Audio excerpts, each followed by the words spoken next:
Year 2. This is Tuesday's guided reading lesson, and we are carrying on reading Brer Rabbit. We're going to look at chapter 2 today. Before we start that, as always, if you want to go read this for yourself, the text is attached to the homework, and we'll look at the questions at the end of the story. So this is chapter 2, which is called Poor Brer Fox is Dead.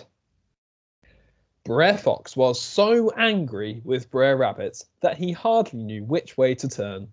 "I've got to find a way to catch him," he muttered. "Then he'll see I'll have his skin for sausages." And the thought of it made him give a chuckle down in his red belly.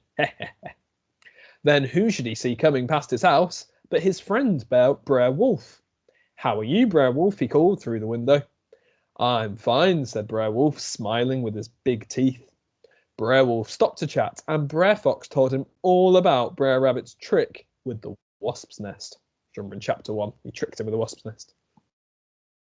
"It's time we caught that Brer Rabbit," said Brer Wolf, "and I've got a clever idea. We'll get him into your house, and then we can grab him." "But how are we going to get him into my house?" asked Brer Fox. "We're going to fool him in," said Brer Wolf. "And who's going to do the fooling?" "I'll leave the fooling to me," said Brer Wolf. "All you need to do is get into bed and pretend to be dead." What's Brer Wolf up to? Brer Fox wondered. Something clever, I'll bet, because he's just about the cleverest animal around here. Then Brer Fox lay down and pretended to be dead.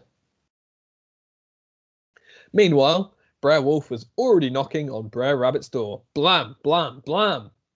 Brer Rabbit peeped out and saw that it was Brer Wolf. He blinked his dark eyes. "Open the door, Brer Rabbit," said Brer Wolf. "Oh, I don't have time," Brer Rabbit replied. "It's important," said Brer Wolf. "What I'm doing is important too." "This is a matter of life and death," said Brer Wolf. Oh, well, Brer Rabbit didn't have much choice. "Okie dokie," he said. "I'll open the door a crack, but don't come anywhere near me. I've just come down with a terrible attack of fleas." And with that, the door creaked open a crack, and Brer Wolf's grey eyes peered inside. "I've got some awfully sad news, Brer Rabbit," he said, putting his hand on his heart. "Poor Brer Fox is dead. He's lying on the bed up at his house as dead as a dodo." Brer Rabbit looked at Brer Wolf's serious face and asked himself, now, is he tricking me or not? Brer Rabbit couldn't help feeling curious, so he told Brer Wolf he was sorry to hear the news, and he decided to go up the road to Brer Fox's place, just to see what was what. When he got there, everything was quiet. He pushed open the door just a little, and then he looked inside. Sure enough, there was Brer Fox, stretched out on the bed with his eyes shut. So Brer Rabbit walked in. "Well, I'll be blessed," said Brer Rabbit in his saddest voice. "Poor Brer Fox is dead. At least, he looks as if he's dead. But maybe he isn't, because I've heard that whenever a visitor comes to see a dead body, the dead body lifts up its hind legs and shouts, 'Woohoo!'" There was a moment's silence. Then Brer Fox lifted up his hind legs and shouted, "Woohoo!" Brer Rabbit shook his head as if he felt sorry for Brer Fox for being such a fool. Then he called out, "So long, neighbour," and he shot out of the house, leaving Brer Rabbit with his skinny legs still sticking up in the air. Brer Fox slowly opened his eyes and sat up. He knew that he'd been outwitted again, and he put his hand on his jaw like someone with a painful toothache. "That fluffy-tailed, flea-bitten little blabbermouth," he muttered. "If he thinks he's ever going to trick me again, he's wrong by about 1,000 miles. Brer Rabbit, meanwhile, was almost home. As he ran down the middle of the road, he kicked his legs up in the air and shouted, "Woohoo!" And that is the end of chapter 2. I hope you enjoyed that. We'll have a look at the questions, shall we, for today.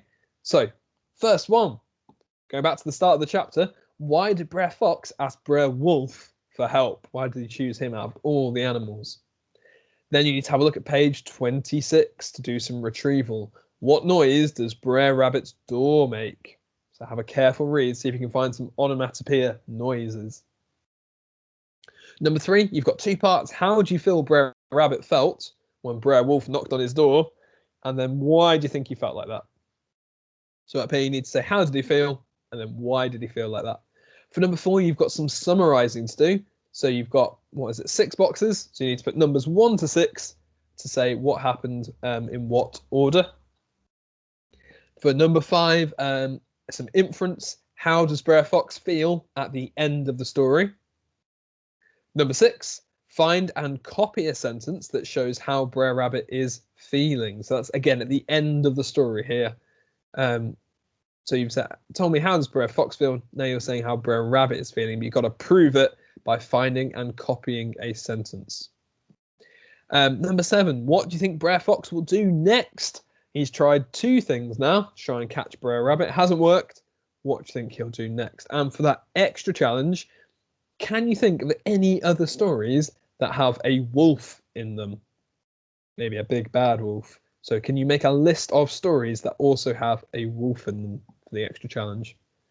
Right, that's your guided reading. As always, send your learning to your teacher on eSchools, please. For now, bye-bye.